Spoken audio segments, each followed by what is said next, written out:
Hiya! Today we swapped up hairbands, it's all looking good. Today we're going to be working with photographs again. This time you need a full length photograph. So this is one of my son, and it's a black and white. It wasn't originally, it was in colour, but I've made it black and white. And I've just cut round the outside of him. And this one is probably more one for the little ones, but you could make it as complicated as you want really, and then it could be for old ones. We're going to add wings. Essentially we're turning our small photographs into butterflies. Now I wanted to give you a couple of methods of doing that. The first one is you could do the paper laminating that we did when we did the Easter bunting. If you go back to the Easter bunting, it will teach you how to do paper laminating, and that can make the most beautiful wings, especially if you're going to hang these at the window, because these could look lovely hanging in the window. The other one is we are literally just going to do, I don't know if you remember doing it. I used to do it as a kid. You put blobs and you fold it in half, you smush them together. But you can either do a whole sheet and then cut out your wings, or I have done my wings, and then all I'm going to do, I'm going to pop you down there, I've turned it over so that actually I'm going to blob on the back. Now the reason for this is when it's dry, you then still have, oh here's one I made earlier, the wing shape on the back. So all you do really is put your blobs of paint, and you can do it with a brush, or you can do it with just straight out the tube. Again, depending on how messy your children are and how much mess you mind having in the house. And I'm a bit low on colours at the moment. I am actually, believe it or not, running out of acrylic paint, which is a bit of a tragedy in this household, because a lot of my income depends on acrylic paints, but that's not going to be a problem. I have ordered more. I figure they're the tools of my trade. I can get away with saying I do need them. And then you are going to fold it in half.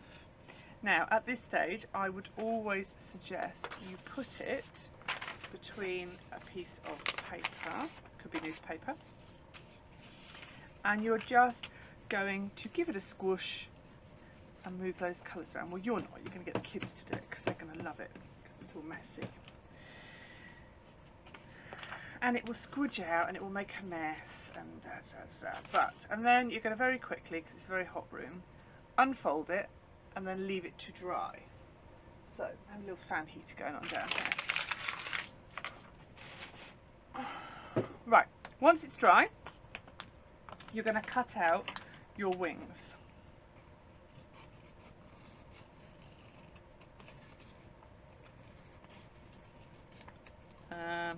And these can be quite nice if you've got kids who are graduating from one stage of life to another, because I always think of butterflies as almost being a symbol of change, going from the caterpillar to the butterfly. Maybe it's just the arty in me, but what you can do is maybe when they're graduating, maybe when they're going, I don't know, upper belt in judo, or going from nursery up to primary, going from year 1 to year 2, so you could maybe do one for each year group, and you could have them in their school uniform in black and white there. And the idea is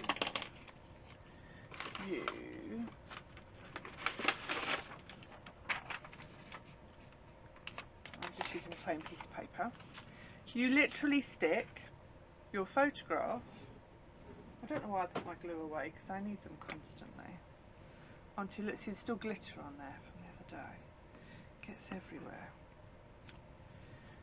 You just stick your photograph onto your wings, just like that, and then, now I would normally use black paper, but I don't know if I've got any black paper. Let me have a look quickly. Oh, here we go, yeah. Or even brown. There we go, I've got a nice piece of brown card. It's not quite right, but that'll do. And I would then stick that onto here, and maybe just put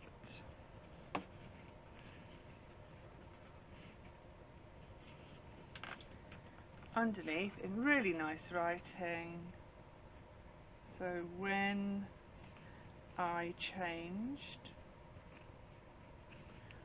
from, I don't know, year 1 to year 2. And up here you could put changes as a heading, and then you could have a whole set of these different changes. And I think again it's going back to that idea that we are not very good in back in the day you would have photo albums and stuff, and then you could flick through them and you could see the change, and we're not very good at doing that anymore, and this gives us an opportunity to use those photographs, which are going to be those memories for the future. I remember looking through photo albums when I was a child that went back to when my grandparents were alive, and had photos of me as a baby and stuff, and you just don't get it as much anymore. There's none of that sitting down with a big photo album and flicking through, and these kind of almost give you that opportunity to do that, but in an artistic way. So tomorrow, last day of the week, well, last day of the working week, I'll be back on photos again, and then the weekend will be those slightly more complicated grown-up projects again. So I will see you tomorrow for another project with photographs. Okay, bye bye.